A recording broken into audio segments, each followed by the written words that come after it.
Now, Labor Senator Fatima Payman has urged her Albanese government colleagues to immediately recognise a Palestinian state, rejecting criticism that the Greens are seeking to score cheap points by backing that bid. She's published an opinion piece for Al Jazeera saying that Palestinian statehood was a moral and ethical imperative. Prue, it seems that Labor are very divided on this in very different ways. And of course, Albanese is tiptoeing very carefully through it. He wants to keep the Jews happy, and of course he's got the problem with the Muslims.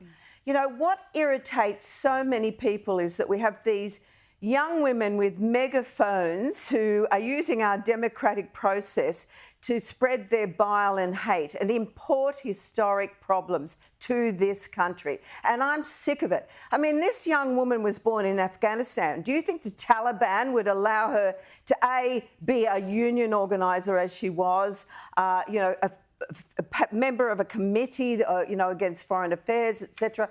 I mean, she wouldn't have this megaphone that she can have. And it really annoys me. If she's that concerned, go to Palestine and try and help them. Don't import the problems here because we're all sick of it. Yeah, absolutely. Will, what do you think?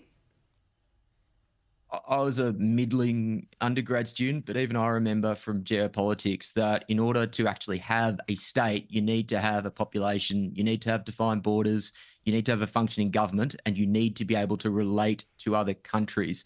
Palestine, as it stands, has one at the moment, maybe two at a pinch.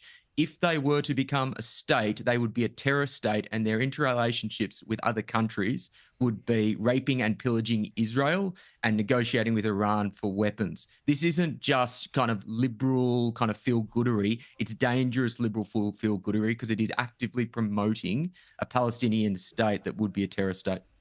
Now, look, we're almost out of time, but there is now a sea of empty tents. Pro-Palestine protesters have quit Sydney Uni after they were finally given their marching orders. Prue, 2 months later, they finally said, please, clear out, off you go. But not all of them. Not all of them. The activists are still there. The ones who actually infiltrated are still there because they want to keep the trouble going.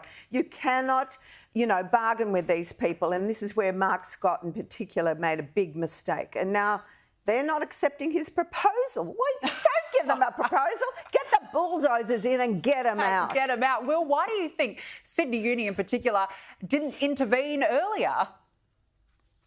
They agree with them.